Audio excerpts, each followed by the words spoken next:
Hey guys, today I'm going to be talking about confirmation bias and what it is. Um, to start off, what is confirmation bias? This involves a type of cognitive bias that favors information that confirms previously existing beliefs or biases. People tend to want to support or confirm opinions and beliefs that they already have inside of them, while at the same time neglecting any information that might challenge their pre-existing thoughts. So why is it important to understand this type of bias and also try to avoid it? Confirmation bias impacts how we gather information, not only causing an individual to go out and find information that might support their ideas or thoughts, but also can alter their minds to even interpret new information, new stories in a way that might uphold their already existing thoughts. After researching this type of cognitive bias and studying many examples of when it's used, how it's used in not only my personal life or when I've experienced it, but also how this type of bias kind of circulates in conversations or situations very often. And this can also impact our individual's way of speaking, thinking, believing. Although it is used very often, confirmation bias has many susceptible and negative tendencies that affect both individuals that use it and also those who interpret it from others.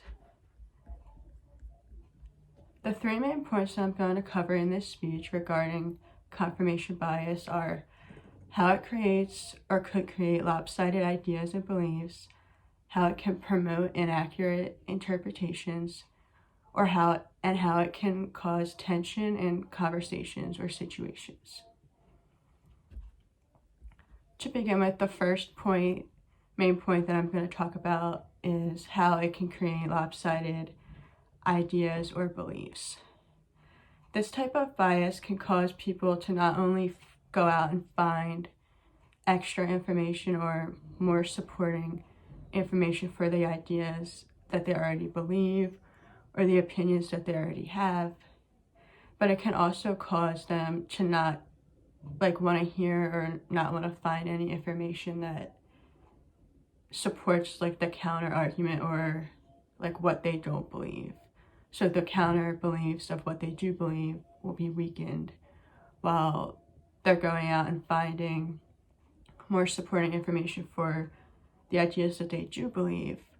So this causes some beliefs to be very strong and others to be very weak.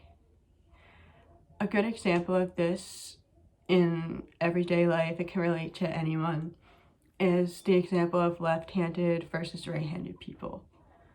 A lot of people have the belief or have heard that left-handed people tend to be more creative than right-handed people. However, so when people that believe this come across a left-handed person that's creative, they're like, oh wow, this is why, you're creative because you are left-handed. But this shouldn't be the belief always, because there could also be right-handed people that are very creative or left-handed people that aren't creative. So it kind of creates this foundation, and people tend to kind of stick to what they hear and what they believe, but there could also be other ways. The second main point that I'm going to talk about is how confirmation bias can promote inaccurate or lead to inaccurate interpretations about things or people. Because of the fact that people use this type of bias to uplift their beliefs and their already pre-existing opinions, whatever these things may be might start sounding like the only right option, or it might sound like there's no other way, or no other ideas or opinions can be accepted other than like what they already think.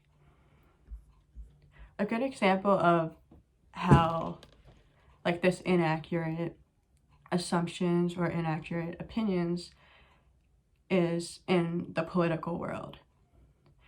In politics, the media, a lot of people believe, and it is like a lot of the times true, the media is very biased. So whatever people hear and what they see in the media, these things might not be all of the time accurate, and it might be leaning towards one side over the other. So this can cause people watching or hearing all of these political things to really believe one side is better than the other, and they could be going off incorrect information or things like that.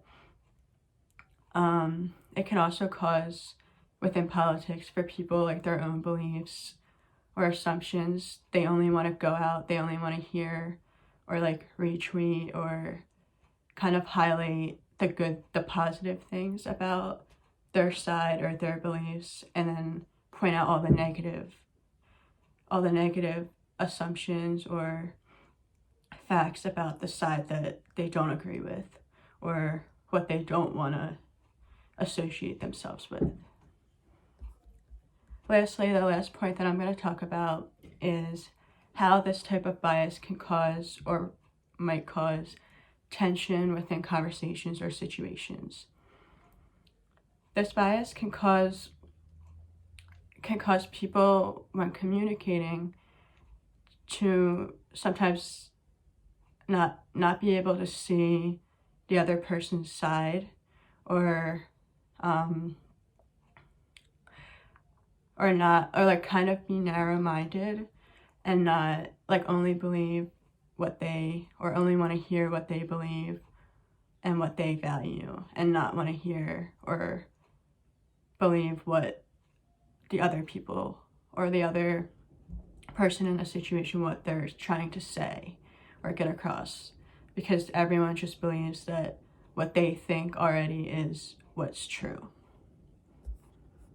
In conclusion, to wrap up, confirmation bias has many susceptible and negative tendencies that can affect both individuals that use it and those who interpret it from others.